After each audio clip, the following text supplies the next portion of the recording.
sort of the two parameters for Punishing Fire to be really good. I think it's hard to attack the mana base. Like you're not giving up a ton of consistency, and just giving yourself ways to break. I mean, a lot of the times the board can get gummed down, and it comes down to like, can you get Jit on a guy? How much is Mother of Runes sort of locking up the action? Punishing Fire is a big breaker in scenarios where the game goes down that road, and it's not uncommon to have that happen. So I think I would definitely want to be on the side with the Punishing Fire than not. One of the things that I see Jacob Kory has, his opponent, in lieu of the Punishing Fire, he's found room for Sylvan Library, extra copy of Scavenging Ooze. So he has 2 Scavenging Ooze. Ooze, the man. And Terravor and Thrun. Yeah, so a fatty parade, yeah. He goes big. Yeah. He goes big. Go big or go home. One of the few truisms in life. Jacob Kory also has a Cradle amongst his land base that he has to go, obviously mostly digging for with Nether Reliquary, and that's a card not seen in a lot of Maverick lists that I've seen at least. So I really, really love that, because I mean, if you think about the ways that the matchup works out, you end up, as you said before, with these really gummed up boards, but you might be actually kind of just restricted by your ability to produce mana, because you only have so many lands. Right. But then with the Gaia's Cradle, it wouldn't be unreasonable, I think, to tap that for 3 or 4 or 5, and then use all of that mana to do pretty obscene things all in a single turn. Yeah. So again, there's so many options with the utility lands in these slots that the decks have access to, so it's really open to more exploration. I don't feel like the mana bases that are in front of us are just the beginning and end of what you can build here. Neither Reliquary gives you so much flexibility and utility. I mean, Tower of the Magistrate is floating around, you know what I mean? And I didn't even know what that card did. So I assume there's more exploration to be done. Jacob Kory, he actually this morning came by with cupcakes for me and for Patrick. Yeah, it was messy. I mean, those things were just goopy and falling apart. They were real good, though. I don't know where he got them from, but probably someplace in the area, but they were sweet. Yeah, he was like, he said to me that he it was cool to see me here this weekend because I had interviewed him and done some coverage for the JSS that he was in. That's the Junior Super Series. That was 13 years ago. Yeah, I know that. That dude hasn't been a teenager in a minute, so I know that had to have been way back in the day. If you can picture Jacob Kory looking about the age of his opponent, that would have been about how old he was when I did some coverage of Jacob Kory the last time. Yeah, how much hair did he have back then? I don't remember. I could not tell you what Jacob Kory looked like when he was Nathan's age. But it was really cool that he had the cupcakes for us, and that was awesome. Yeah, no, the LA crew is like, I'm a huge fan of those dudes, and like Liam and Ben Perry and all those guys. Like I kind of just met at the Open last year for the first time, and they all crushed me every time. Every time I ran into one of them, they're all awesome dudes. They all crushed me, and so. I'm not active kind of in the local scene to the same degree that they are, and so I'm sort of in and out of it. But anytime I'm back there, just like super enthusiastic and welcoming with open arms. So I'm very fond of them. Yeah, speaking of legacy scenes, I think one of the best players in the world right now is probably without doubt Owen Turtenwald, and I think that he really got his start in competitive Magic in a real way in a legacy scene, and that's kind of where he got himself. He's in the first ballot Goblins Hall of Famer. Along with Jim Davis and John Sonny, Masters 1 and all. Mother of Runes from Nathan Calvin. Yeah. We saw how difficult it was for Mother of Runes to be overcome in the previous matchup. It's no different here. So we have an update. It looks like Reanimator took down Dredge 2-0. Kind of what we were expecting. So far both my lines are holding up, Both of our lines. Yeah, still got it. Second land from Nathan Calvin, and we're going to see a Scrib Ranger. Love this card. It is real tricky. Now, the thing that's interesting about Scrib Ranger, you could also play Quirion Ranger or play Quirion Ranger in lieu of it, but the Pro Blue is real. Yeah, especially in Delver Land. I mean, yes. And flying is real, particularly when you're talking about a deck that might pick up a piece of equipment. Right, yep. And we saw it is a super complicated card to play against, so you pick up some margins there. As we saw earlier when my boy James Gates, soiled himself on camera running a Signal Pesto into it while it was tapped with a JIT on it for the full disaster.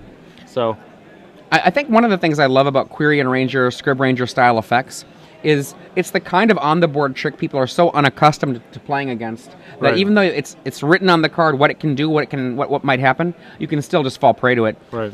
Sylvan Library, Right. that's a card that I love. Yeah, but I mean, having a Sylvan Library is fine. I don't really think the matchup is played on those terms. Like, a lot of the fighting goes on the board, and He's reading the card. That's actually not a good idea, Nathan. this card was actually printed before Nathan Calvin was born, so it is not too surprising that he is not familiar with it. It's also important to It's note also that there baffling. is. It's also baffling. It's also important to note that the card text on any printed Sylvan Library is not the actual yeah, text. it's not even close. I mean, you kind of have to know what this card does. I believe what's happening now is he's being given the oracle text by a judge. Right. I think Nathan just cut him off. It's like, yeah, that's fine, whatever. Yeah. Okay, yeah. Draw cards and stuff. Right. Now, to be fair, I think that while Jacob hasn't done anything with the board yet, Nathan does not have a particularly scary board presence at all. He's got a good set of cards, but he's not really doing anything that's going to put Jacob under pressure yet. Yeah, but Mother of Runes just makes it so hard to get any traction in the game. Oh, look at that. Oh, yeah, it's an enchantment. Okay, whatever. Yeah. This still works, right? All right, Attack right, for 2. right. Okay. Crack, and that had a lot of text. Text is bad. Let's kill it. As a rule. If your opponent ever plays a card that has a lot of text and they are winning, Yeah. don't worry about what the card does. Consider it a threat. Right, yeah, and it's, anytime you play from one of those cards from one of the old sets and it's like has a brick of text and is baffling and definitely not templated correctly, and your opponent's playing against you in a legacy tournament, it's probably doing something awesome, so best to err on the side of caution. So we got a Sword of Fire and Ice. I think is that Light and Shadow? I can't tell. The arts are like pretty similar for those two cards. All right, Nathan just ripped a Stoneforge Mystic, so now he's going to be able to start putting his foot on the pedal a little bit, because he's going to be able to saddle up on the Script Ranger pretty soon. That's Light and Shadow. Showing no respect. Getting in with the Mother of Runes. And we have a miss now. William Miller with Stoneblade beats Reanimator in 3 games. Okay.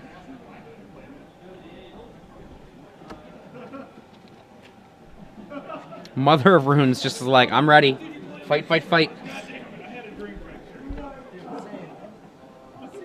Trying to cut that clock down a little bit. Yep.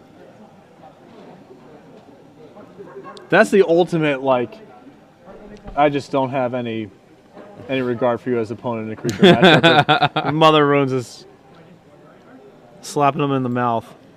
I mean, that's just like...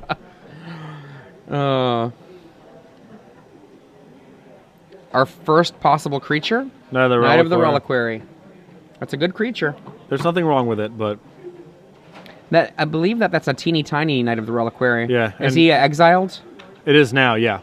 No, did he go farming? Or did he go exiled? He went farming. Okay. She went farming? I think it's a female. It's a she, yeah. Knight of the Reliquary is a she.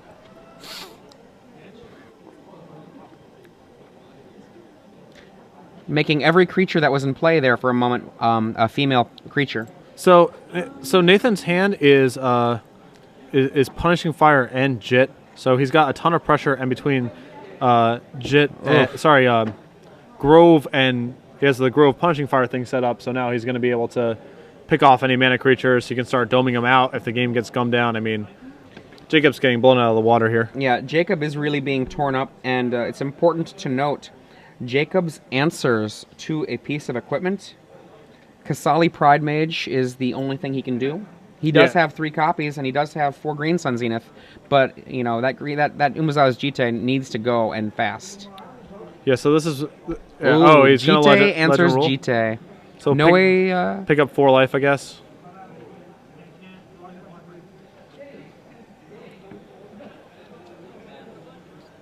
And the clock once again returns to a quite slow little trickle of damage. Yeah, it's still just real rough for Jacob to ever get any... Oh, there's there's the cradle. Cradle makes nothing. Not at its best right now. Punishing fire waiting in the wings for Nathan. Yeah.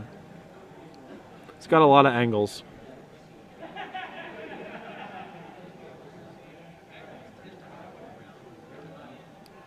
In for 2, Mother starts deciding to be on the D again. Yeah. You already gave him a taste once. You don't need to. You don't need to run it back. You know. Just runs up, hits you in the face once. Yeah. Just to let you know what I think of you. Knight of the Reliquary.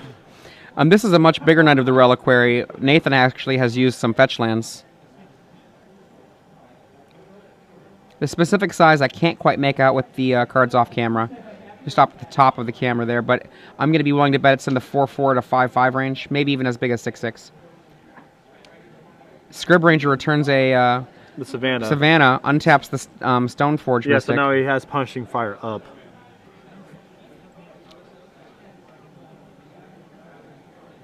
Really awesome with the Scrib Ranger and Mom is that Scrib Ranger Mom means you can, on their turn or your turn, prevent 2 colors because you can just return a forest to untap Mom. So is this a Naked Knight again? It's just 2/2. Knight picks up the Sword of Light and Shadow. Because if this thing gets just tagged by Punishing Fire, that's real bad. I think it's a 3/3. Okay. I don't know though. Once again, we have the graveyards off camera, and now that there's a Sword of Light and Shadow on that Knight, using Grove to kill it is pretty hard. But Swords to Plowshares is not going to get it either. Yeah, I think Nathan's actually got a Pride Mage in his hand, so the sword's not that huge of a deal right now. But again, the artwork is difficult to make out sometimes. Here we go. Nathan getting out of land. How fancy are we getting here? Let's find out. Oh! Tower of the Magistrate. There it is. Pretty fancy. Russian cannoli. What are we having, cannolis over here?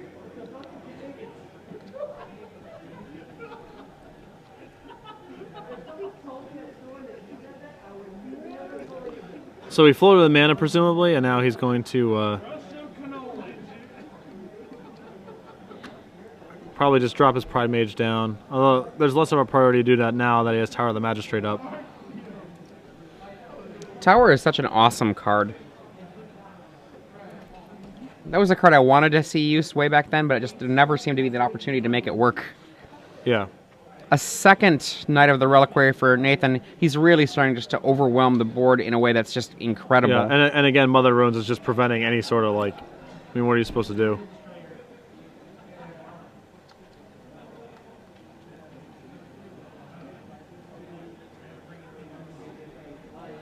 Yeah, so Jacob's going to keep slogging through here, hoping that Nathan makes some sort of mistake. But I mean, this is. And Nathan's been playing really tight. Yeah. You got it with the folks watching, man. Down to 8. Not many turns left here for this game.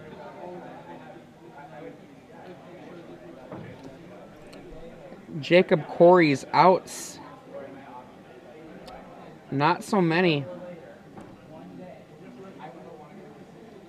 Wasteland hits Tower. Yeah, he's gonna Tower make the. hits Knight. Knight becomes pro artifact. Let me see that card. Don't feel bad, Jacob. I didn't know either. I think the first time I saw Tower of the Magistrate in play, I actually had a childlike opening of wonder. I was like, oh, wow. Yeah. Emoticon : capital D. Yeah. A Kasali Pride Mage comes out, and it picks up the Sword of Light and Shadow.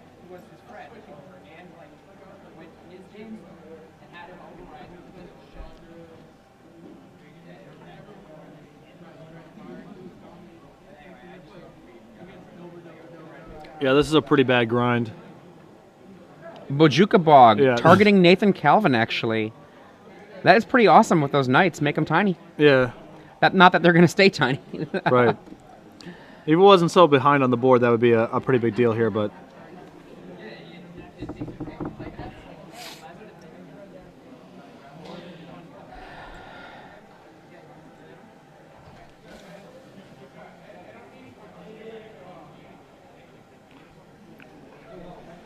Nathan He's basically debating on whether or not he wants to spin the knight once again.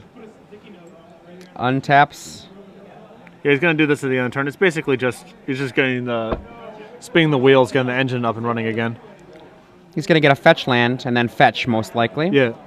Giving him knights that are 4/4 instead of 2/2. This to me is actually the only thing that really annoys me a lot about Legacy is the non-stop searching and shuffling and picking up the deck and putting it back down, and this sort of chain I find to be pretty unpleasant, but that is just part of the nature of the beast, I guess. This is actually one of the reasons why when they printed the enemy fetch lands, I made a little sad face. Right, because extended at the time, I was like finally ready to be done with yes. fetch land, Ravnica dual land just being the foundation for every deck, and God knows how much time is spent just searching and shuffling and what have you, but you got to pay the bills, man.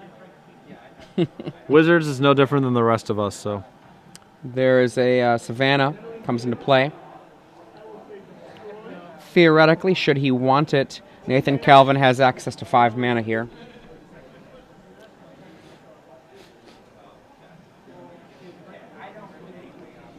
All right, so we're spinning up again.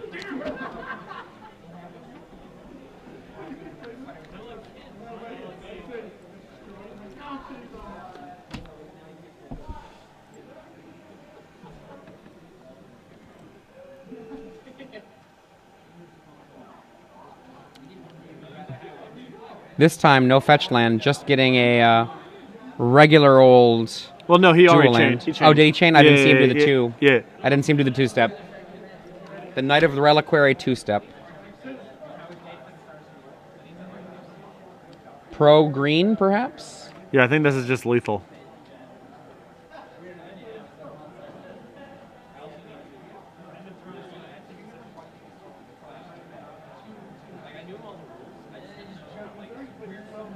If Jacob's life total is accurately listed there, that's a...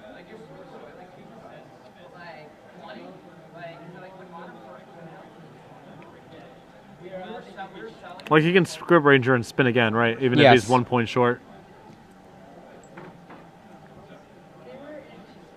And we see mana. Yeah, he's return, doing it. Yeah, he's doing it again. Mana, sack. Is there a Swords to Plowshares action? Yeah, I mean he has Knight. Yeah, the issue is that he can lock it in. He can lock in Mother of Runes on Knight of the Reliquary named White.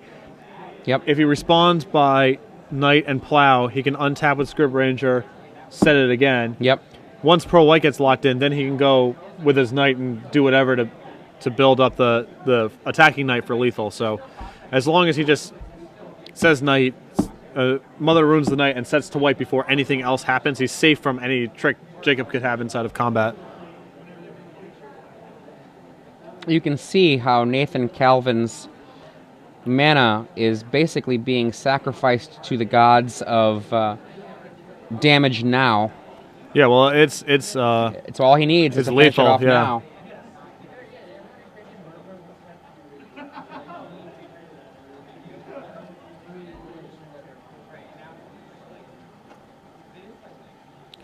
So assuming Nathan announced everything correctly, I'm not quite sure what's... Mazavith. Oh, Mazavith, right. Yeah, you can maze.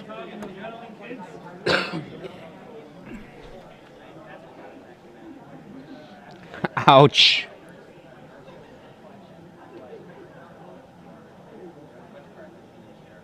I kind of feel like the Price is Right little. Yeah.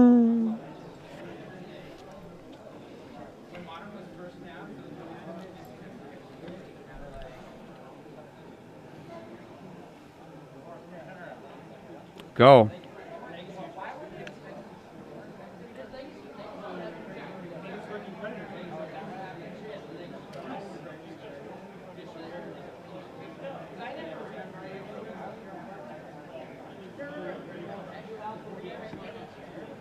Waiting to find out if there's anything else at the end of the turn here. Right. I mean, he's like Nathan can still spin his remaining Savannah into a wasteland, right? For the following turn and just get the maze up, get out from under the maze. He's gonna actually looks like a Pride Mage here. 1 extra life for Jacob Kory. Right. So now with Knight and Pride Mage, he can just gun down the sword if Jacob tries to make any aggressive play with it.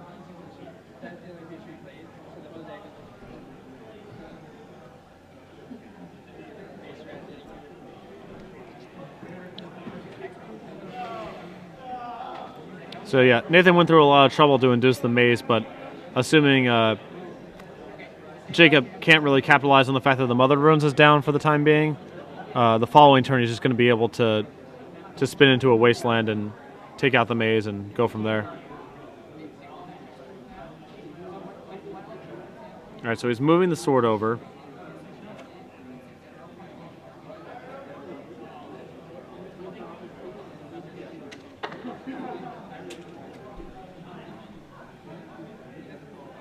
That's the graveyard there we're looking at. Yeah. I would be surprised if he doesn't just, it seems like you just want to knight and blow up the sword, no matter what.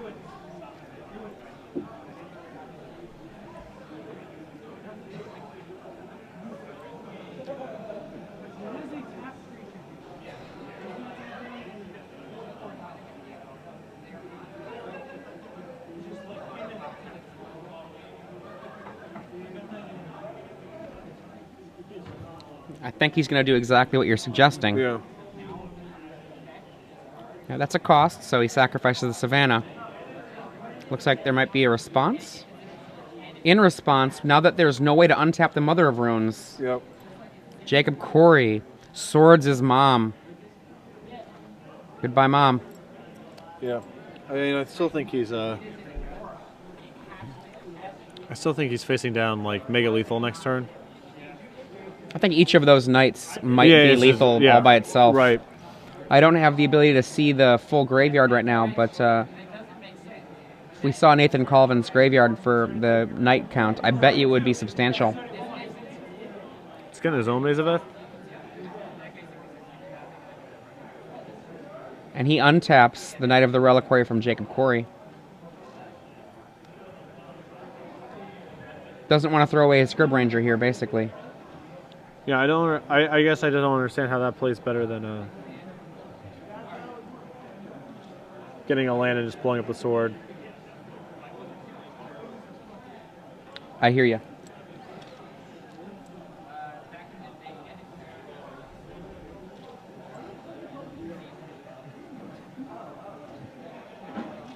Nathan Calvin now is unable to use his knights unless he gets another land. The number Well, I thought he had one back in his hand because of because of a Scrib Ranger earlier. Right, yeah, he Oh, still there has it a is, Savannah left in over. hand.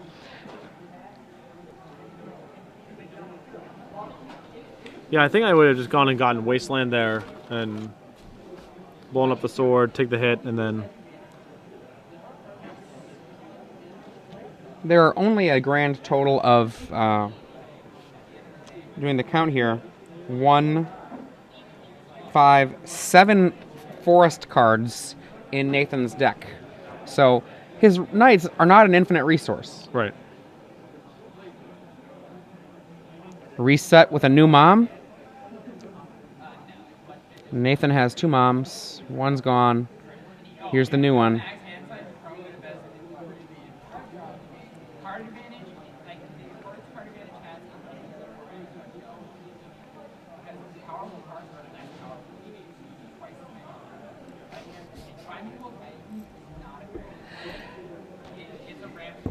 Okay, waiting to see if there's anything else Nathan does at the end of this turn. He comes in with a Knight of the Reliquary. Oh, nope. Pardon me, taps. Taps his Knight of the Reliquary.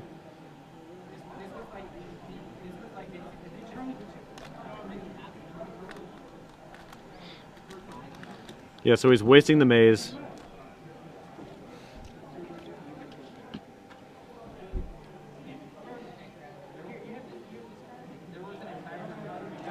Let's see if we can get a unobtrusive count on the lands in the yard. Yeah.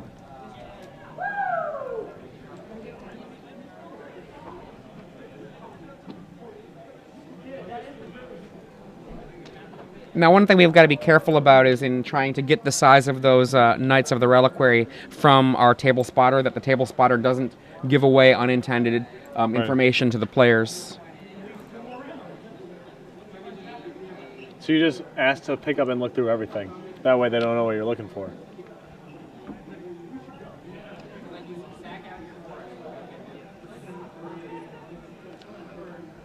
Sounds from the spotter at the table. Calvin has 9 lands in his graveyard. And unfortunately, with Kory's graveyard, the judge is unable to look at it without making it clear that he's looking through it. A fair amount, it might be said. Dryad Arbor fetched by Jacob Kory.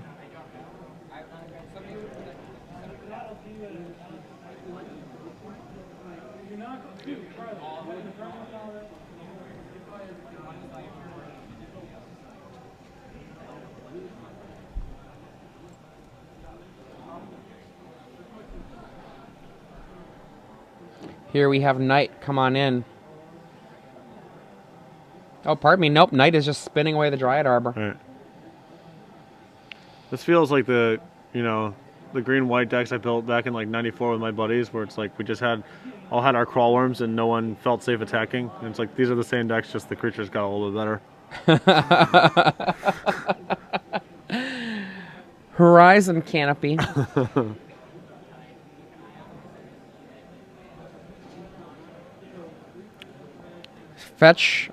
Sacrifice the Horizon Canopy to draw a random card. And go. 1 mana open for the Kasali Pride Mage to do work should a scary equipment come out. There is the possibility of another sword. And after sideboarding, since we're in game 2, and the, I think, unlikely possibility of a Phyrexian Metamorph. I think Metamorph's fine. I mean, he has a... Copy your best battleship. Right. There's some sweet targets, like Knight of the Reliquary and Eternal Witness, potentially.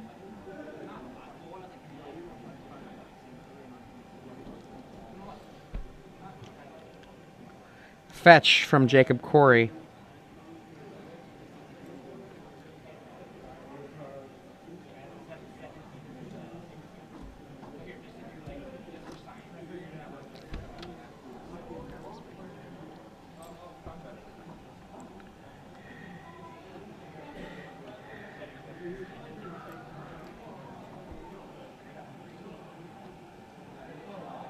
Look. Okay, let's see if we can see how many land we see there. 1, 2, 3,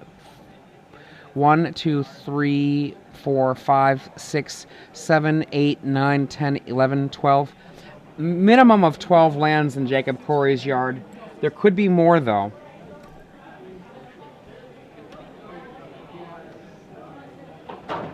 Okay, the table judge is saying that there are 8 lands in Kory's yard. I thought I saw more than that. Green Sun Zenith for 2. Actually, pardon me, that is a Gaia's Cradle with 2 creatures in play. So that is a 1, 2, 3, 4. Green Sun Zenith for 3. Is this going to be an Eternal Witness? Eternal Witness it is.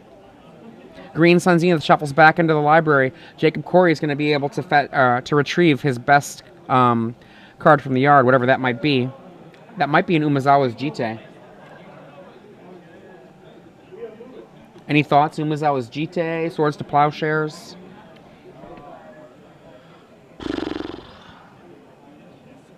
Apparently, Swords is going to be the target. Yeah. I think he's going to get that sick mom. The sick mom. Also exiled. Go. Yeah. He's going to blow up the sword here. Kasali Pride Mage does the work that maybe you were suggesting should have happened a turn or two ago. You can't really get Jit there just because of the Maze of Eth. It's not really going to... That's a good point. Impossible to really get it online. Well, you can get the Wasteland next turn for that, so the Maze won't work. Yeah, unfortunately, I think he's like staring down... He's basically staring down lethal like now, and he certainly is staring down lethal if Mother Ruin sits on tap, because you just set it to green, and then that's... That's a very good point. Now Nathan has 2 huge monsters, and then 1 little plinker in the air. Each of these creatures is lethal. Nathan Colvin's Knights are both 11/11.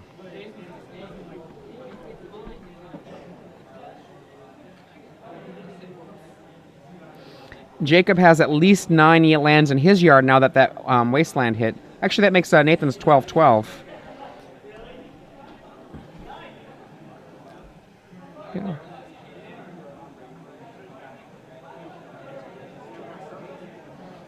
And he can make one of his knights bigger by sacrificing one of his forests, getting a fetch land, and going to one size larger than Nathan's. Yeah, I think he's just going to ship, and if Jacob does anything to get his knight to be bigger before damage, he'll just maze his own knight.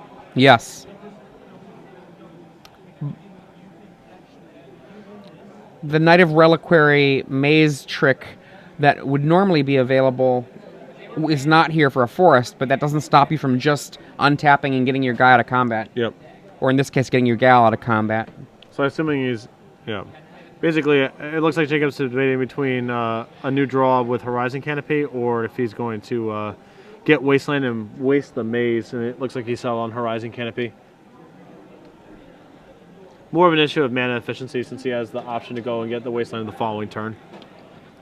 But he might not have the mana available to sack a Horizon Canopy next turn. You'll notice this is the second Horizon Canopy that Jacob Kory has retrieved.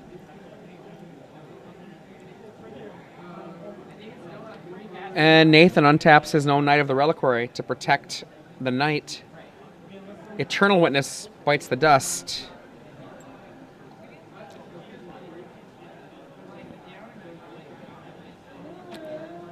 Red mana from Nathan Colvin. Pardon me, green mana makes a Noble Hierarch.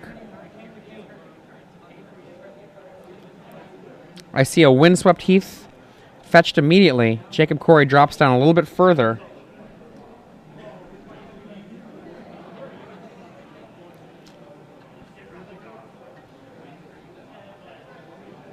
Another Savannah.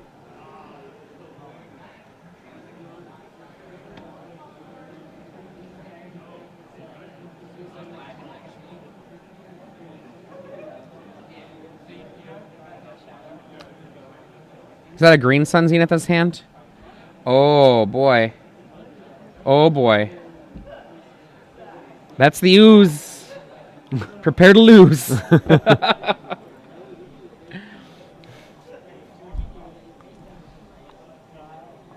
The ooze at this point can suck 5 cards out of Nathan Colvin's yard at will. Yep.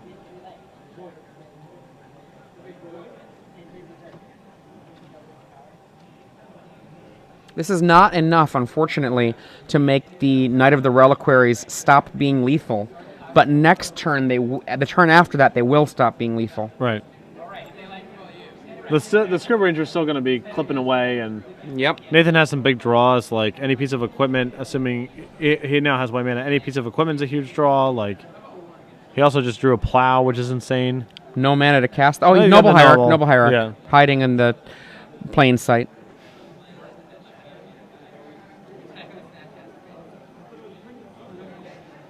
Plow the Knight. Seems like a good starting point. Nathan Colvin does not have any secluded steps here to do the old Type 2 trickery. All he can do is fetch a land and let's see what he has left. I think he has some wastelands, and I think he just has like wastelands, savannas, forests, and plains. I think he's run out of all of his utility lands besides the wastelands. And there it is. The wasteland here. It would have started being very good this turn and then the following turns, because he would have gotten to blow up the maze, which would have made combat a lot trickier for Nathan. But now that his knight's dying, it's not nearly as good. So he's just doing this again. Fetches. Gets to gain an extra life off the plow. The life gain is actually super huge in one sense.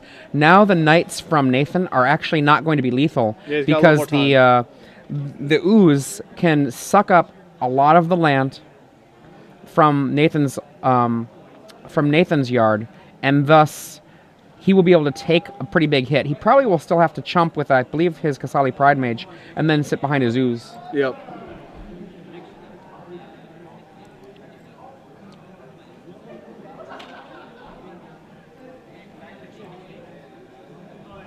Remember, the ooze, besides being super awesome in every way, also gains life for you when you eat a creature, as Yep. well as growing.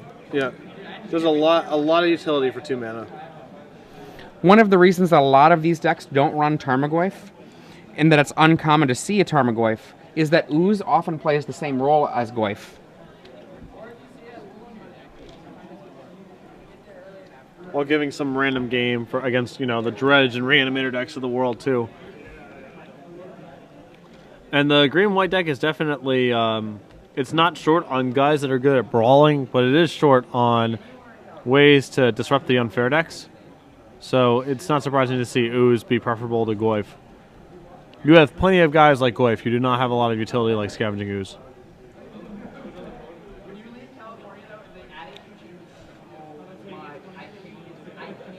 Nathan tosses the land aside. Right.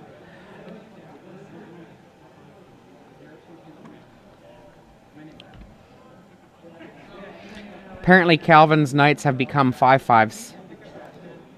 That didn't take very long. No. And actually now with the untap, they are going to become virtual 2/2s in a moment.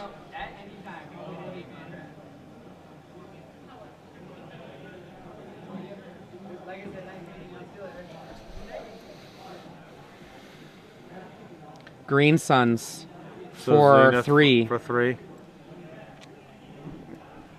This looks like this is falling away for Nathan Calvin now. Well, I think Jacob still needs one more big draw, because now, even with the Knights no longer really functioning, Nathan can just go and lean on Scrib Ranger plus Noble Hierarch to start clocking him. I mean, it's a 4-turn clock. But it's not because of the Ooze. The Ooze gains life. Well, are there any creatures? There are creatures in both yards. I assumed that everything was just like either plowed or there wasn't really a ton of trading. I guess Jacob has done some chump blocking. Yeah, Jacob is chump blocked. Dryad Arbor is in both yards, I believe, and that's a creature. Sure. That's worth noting that if a Dryad Arbor does get removed, He's just drawing another Mother of Runes, which is just... Mother was very good right there.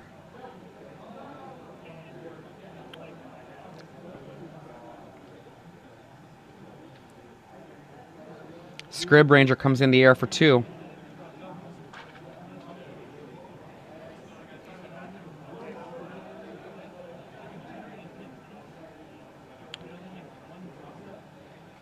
I don't see what he selected. Pride Looks Mage. like a Pride Mage. Prime Mage. And 2 lands, it sounds like. Yep. Gain 1 life for Jacob Kory.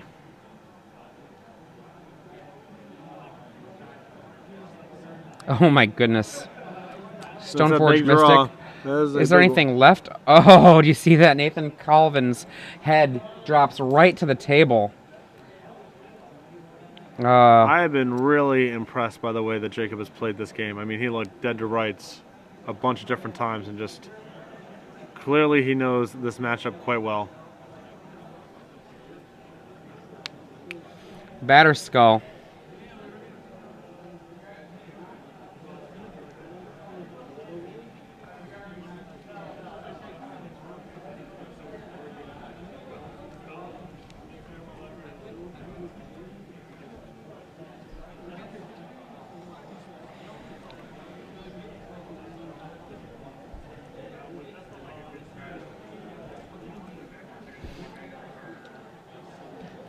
So now Jacob also has the decision point of, does he want to choke him off mana, or is he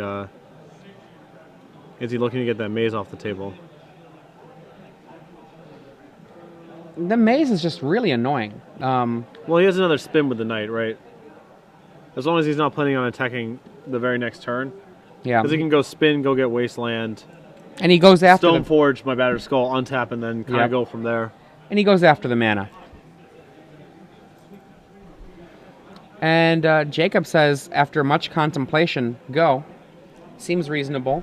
He can now activate the Gaia's Cradle for 4 mana, meaning that 6 cards in the graveyards are up for grabs. Yeah. His creatures are huge. Mother of Runes can protect, and so can the Amazabeth, but... Yeah, unfortunately, Jacob still needs a way to actually punch through. That Mother of Runes is going to prevent him from actually... This is true. Nathan looks through Jacob Kory's graveyard, trying to see how many creatures there are there that will fuel the ooze.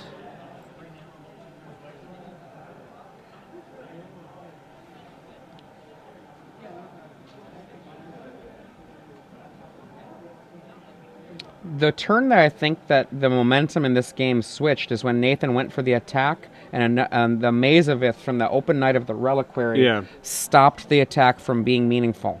Right. He committed a lot of resources to inducing that play out of Jacob, and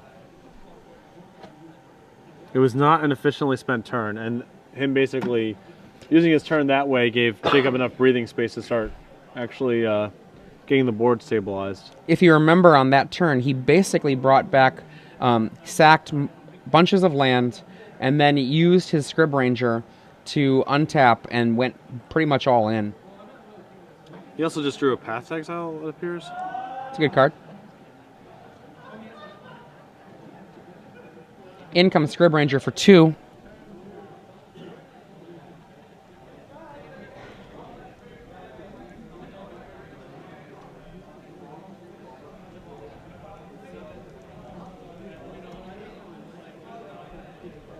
So he's nuking the rest of Nathan's graveyard right now.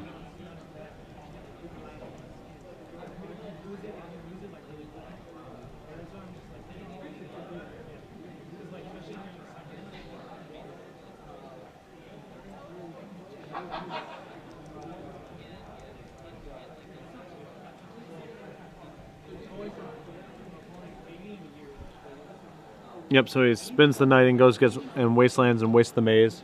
Look at how thin Jacob Kory's library is. There are 4 Green Sun Zeniths in there. Yep. And just whatever creatures he thinks are good.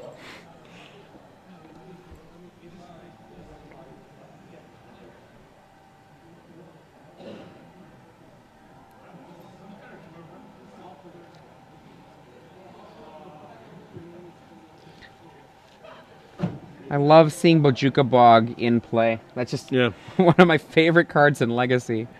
Thank you, Knight of the Reliquary.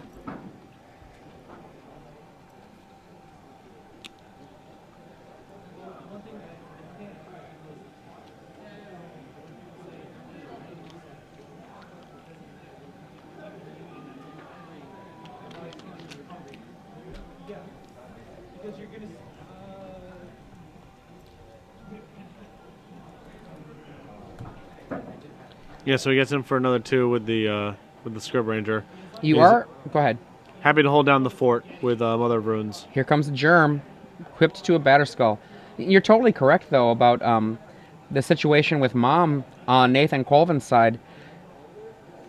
Jacob still has to actually kill Nathan somehow. Well, the nice part about the Batterskull now is that it basically means that the Mother of Runes is forced to block and protect itself, which means that any plow or path or whatever that Jacob draws actually will kill Mother of Runes. Then he can start clawing his way back over the top. That's actually what he needs, though, is he needs to have that specific card. I don't think he has any... He does have Path to Exiles in the sideboard, so he could have brought that in. Meanwhile, until the Batterskull actually connects for damage, Scrib Ranger is nibbling away, and there are creatures running out. Right. Stoneforge Mystic blocks. Mom protects. Do we have a plow here? There's the plow for Mom. Rut-row, Reggie. There we go.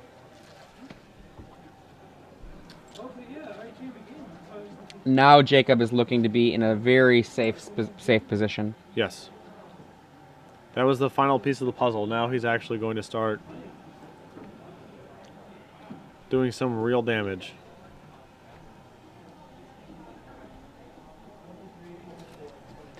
The other brackets are all decided at this point, and we've got the winner of this match will play against Stoneblade in the hands of William Miller. In the other bracket, it's going to be Reanimator by John Hardevel versus Punishing Maverick by John Casari.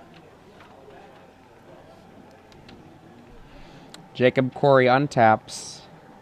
Here's going to be the first real Batterskull attack of any note. He puts it on the Knight of the Reliquary. And he's going to make it count. It's going to be huge, huge.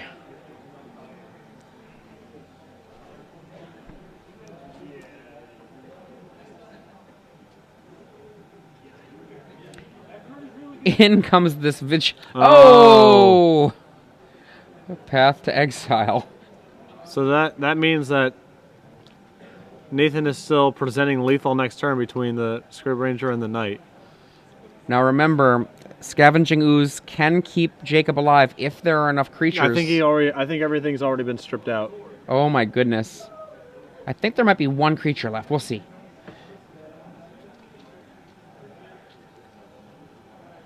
Before he goes away, the Knight of the Reliquary seeks out a plains. The judges say, wow. He couldn't even help himself. Normally when you're a table judge, your job, be stoic, step in, make sure that the rules are enforced, be quiet, don't say much. But he couldn't even help it. Wow. Another ooze. Ooze number 2, not very exciting. I think we hear a go. Is this it?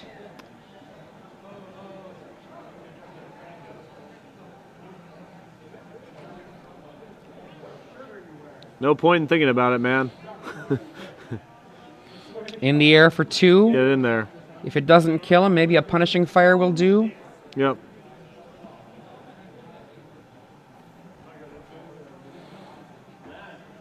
In the air for 2.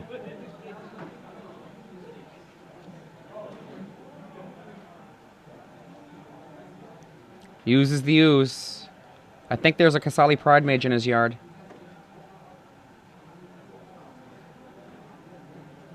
Oh, Dryad Arbor. As we talked about earlier, the Dryad Arbor is a creature.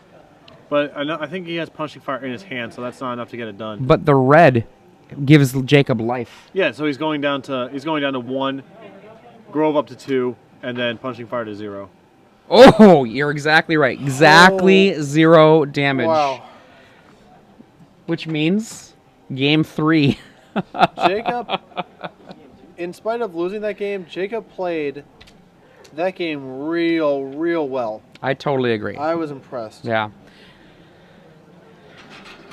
You can tell he's a little frustrated because like Nathan had to have a lot of really good draws there to prevent Jacob from taking that game over. But that was for award for best performance in a loss goes to in a losing effort. Wow. For those of you who are just joining us, this is the Star City Games Live Open Series. This is the second match from the quarterfinals that we've brought you. Just earlier, we had Punishing Maverick play against Rug Delver, crushing it 2-0. And now we're doing Punishing Maverick versus just Maverick. And we're going to go to a game 3. I'm Adrian Sullivan. And I'm Patrick Sullivan. And surprisingly, Punishing Fire was basically in Nathan's hand the entire game. Entire game, And only used for the death blow. Yeah, he was never really able to use it properly. Or, sorry, properly is not. There was never an profitably, opportune time for him to use Right. it up until the killing stroke, knocking Jacob exactly to 0, gains a life, +1 from the Grove of Burnwillows, just to naturally cast the Punishing Fire to knock him exactly from 1 to 2, then down to 0. And you can tell even with Jacob's all of Jacob's like maneuvering and getting the right targets, it was just so hard to get through all those Mother of Runes. The amount of time and energy it took for him to actually get into a position to start attacking, even though he had all these 13-13s or however big they were there at the end. It's important to note too, Jacob Kory is running 4 Mother of Runes himself. Right, although they are much worse in his deck than they are in Nathan's because of the Punishing Fire. This is true. He has an extra way to kill it. Oh, look at that look. Yep.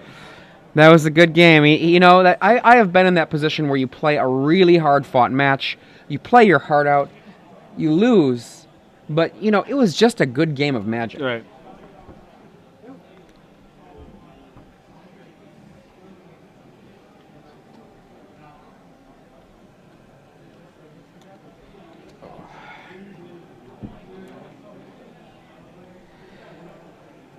The winner of this match, as we said before, will be playing Stoneblade in the hands of William Miller. I believe the match we are likely to go to, on the other hand, though, will not be either of these players, but we'll see the other side of the bracket with Reanimator versus Punishing Maverick. Yeah, for all the chatter we've had about Reanimator today, I don't think we've actually had it on the camera yet, unless it was during the round that I missed. In fact, we have not had Reanimator under the cameras. If we look at the 11 rounds of Magic that we have shown today, pardon me, the 7 rounds of Magic that we have shown today, there are 12 different archetypes that we've shown in those 7 rounds, which is actually below par. Right, yeah. I remember my, the Grand Prix I played in Columbus and the Open here last year, I'm trying to think, but it was something like, 8 rounds, play against 7 different decks.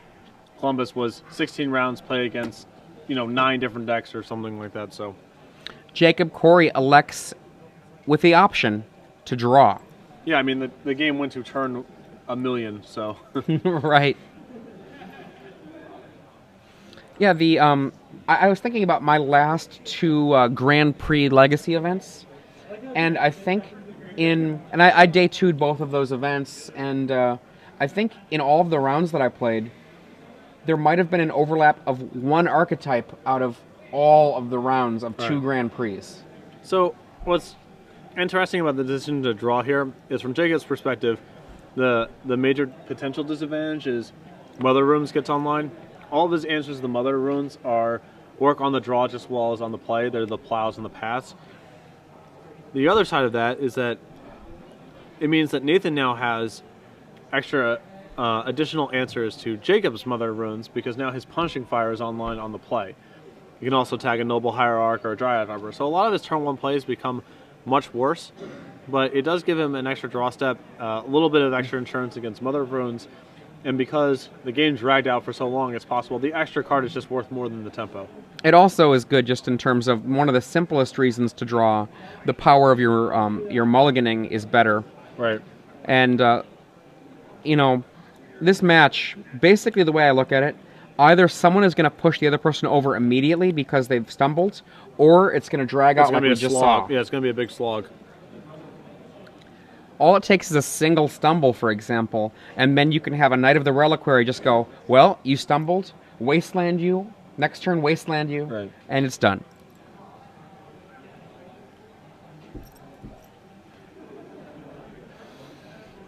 Whew. You talked quite a bit there about Jacob Kory's play. I have to say, this young player, Nathan Calvin, 15 years old, he definitely did some good Magic too. Yeah. There was that one turn that I wasn't very happy with, but I think he basically, and there was a one turn later with Kasali Pride Mage that you weren't as happy with, but I think he basically played this quite well in a very complicated match in a deck he was given this morning. Right. And I struggle enough with the interactions of Legacy, and I've actually played with all these cards my whole life. To come in and, into the game at whatever point and have to learn all the 20 years worth of content, and all the old cards have bizarre interactions and aren't templated the right way and all that kind of stuff. Trying to learn all that stuff is really daunting. I don't feel like I would be able to do it now, like nearly as well as I could when I first started playing. So. I try to imagine, like, let's say I were to start playing, like the WoW collectible card game, for example, right? That's a fairly new game, and I feel like trying to catch up on the cards that have been printed in that game would be daunting. Yeah, it is. And that doesn't have nearly the volume of content that Magic does. Turn 1, Green Sun Zenith for Dryad Arbor, the equivalent of casting a Llanowar Elf. Right, and we also don't have the drawback of like having templates in our game that could most charitably be described as prehistoric. So. Turn 1 for Jacob Kory gets a wasteland-proof forest with his fetch land and finds a Noble Hierarch. Very similar openings. They're both ramping up. Nathan Calvin has more options to stop the ramp. Yeah, and this is the big risk that that Jacob took, I believe, by choosing to draw first. If Nathan has Punishing Fire, he's able to break up the Hierarch draw, and he would not have been able to do that otherwise.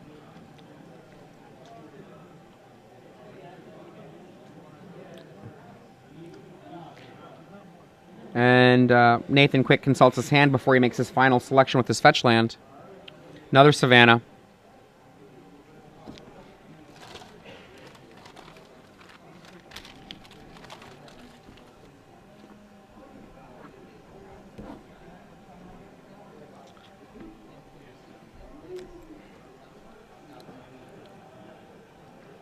And another reliquary.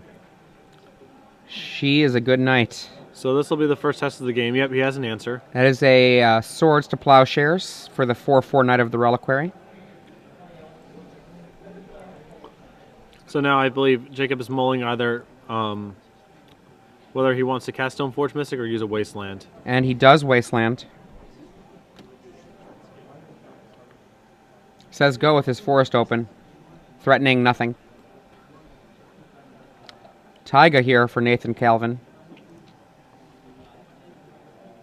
I think I see a little Scrib Ranger in his hand. Oh, Sword of Feast and Famine, I believe. Yeah, this is pretty dangerous because of the Scrib Ranger. He can actually get that thing on at instant speed. So Jacob is actually has to play a little bit conservatively, even if Nathan's board is empty of creatures. He's also just threatening it right now off the Dryad Arbor. So we see another Noble Hierarch. I see a Horizon Canopy in Jacob's hand, but he's laid a Windswept Heath. I think he has another Swords in his hand.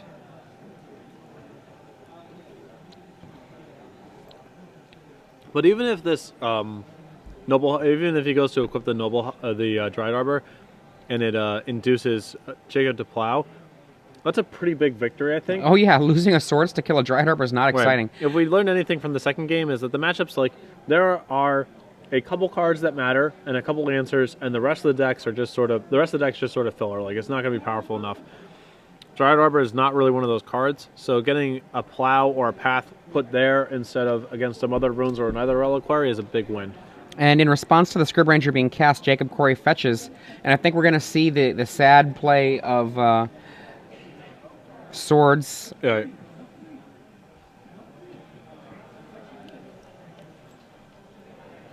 Much like we were talking about in Standard the other day, about the power of Dissipate in control matchups, the power of Swords to Plowshares in this matchup, Yeah, it's the same difference. You only have a couple of them, and you had to save them for when they're absolutely necessary. Now we need to make sure that Dryad Arbor is removed from the game, and the judge takes care of that immediately. Yeah.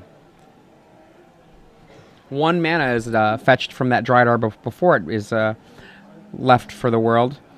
He returns a land, lays it down. He's got 1 mana floating.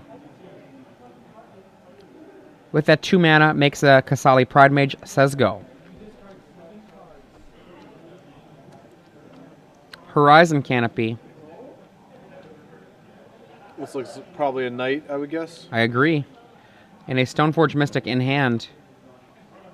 Takes 1 pain here. I think it's going to be All right, Knight Mystic. So he is laying down his defenses. He's announcing to Nathan, go ahead and tag me with the sword. I mean, if you can't stop it. Right, yeah. For Nathan's play there is going to be the same regardless. Nathan is going to equip the sword on something. Yeah. And see what happens.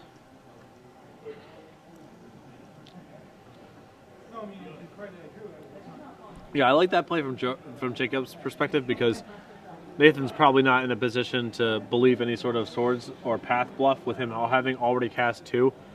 And even if it did happen, it's like, okay, whatever. Now we're still... Sword goes on to the Scrib Ranger. In with the Scrib. Take 3, discard, and untap. That's a 4 spot for the Exalted Trigger. Oh, 4 from the Ike. There is the Kasali Pride Mage. Discards an extra Knight of the Reliquary. That's another big card. I'm not really sure what Jacob's plan here is because of the Knight of the Reliquary.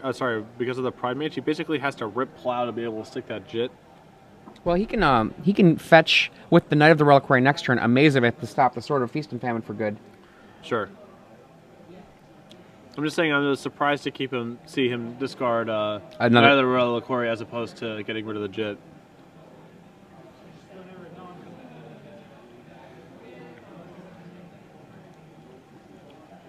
One mana.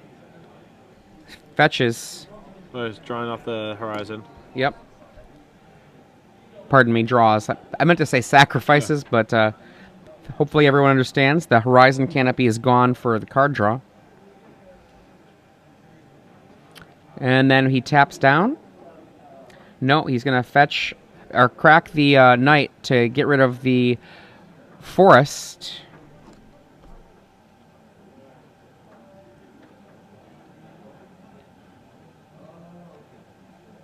Gets a Gaia's Cradle. Wow.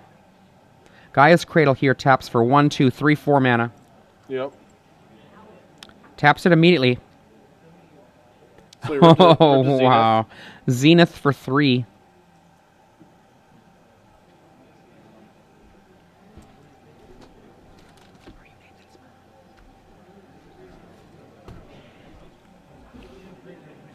It resolves.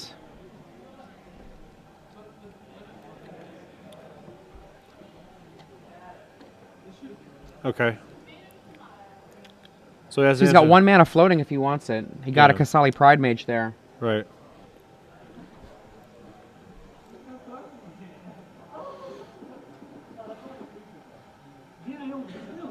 Potentially 2/3 mana here. There's There's another another Knight knight. of the Reliquary. Wow. This is a Those are some big draw steps between the draw and the horizon canopy. yes. I mean, I think we just saw Nathan do a really big play there, and now Jacob has come back with his big turn. Yeah. Swords to Plowshares on the new Knight of the Reliquary. This Knight is currently a 7/7.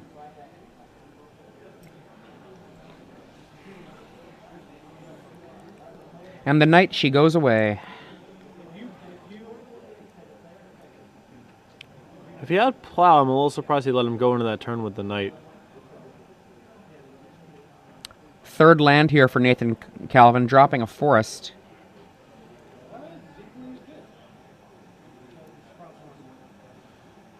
If you're just joining us, I'm Adrian Sullivan, and I'm here with Patrick Sullivan. Yo.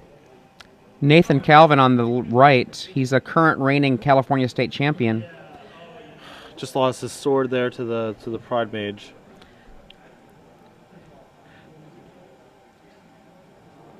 Things are beginning to slip away a little bit. He needs Is that an ooze? that is news. And ooze is going to actually be very, very valuable here. Scavenging ooze is going to be able to shrink the very large Knight of the Reliquary Yeah. that Jacob Kory has. It pins. Unfortunately, Nathan's a little tight on mana, so he's, if he loses the Script Ranger, he can get in a position where he. Oh, It's another big draw from Jacob. Green Sun Starts- Zenith for 3 here. Could start Up to spinning. 3. He's got to protect himself from Jacob starting to spin Wastelands. So Zenith for 3 for a Witness. Oh boy, and actually Witness is very interesting here because it's going to force the mana use from Scavenging Ooze if he wants to stop the return with the Witness, which then will mean that he won't have mana available to use Kasali Pride Mage, putting essentially Nathan to a question of which thing he wants to be able to do. Right, and I think you just have to fight over the Eternal Witness right now, because I don't think he has enough mana to. Oh no, he's got 2 floating. No, I'm sorry. Yeah, he's got mana floating. He can jet. Yeah. Yeah. And it looks like he targeted Swords to Plowshares, and that's eaten by the Ooze. Yeah, he doesn't. So here you have Umezawa's Jite and Equip.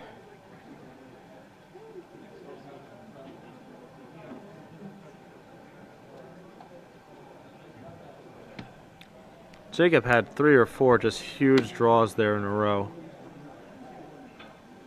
On to the Stoneforge Mystic, and Yeah. that is devastating. That's a big swing right there. He's going to be able to get his Ooze in front and just eat. But he's going to lose the Script Ranger and... I think he's going to lose the Pride Mage he's first. going to lose the Pride Mage first, sorry. Yeah. But once he loses that Script Ranger, then Jacob's in a position where he can just start spinning Wastelands because he's got such a huge mana advantage. So there we have the loss of 2 of Nathan Calvin's creatures. The Umezawa's Jite is empty, so what Nathan Calvin really needs to do here is put an answer to the Jite in play immediately, and then he still has to reckon with Knight of the Reliquary. Yeah.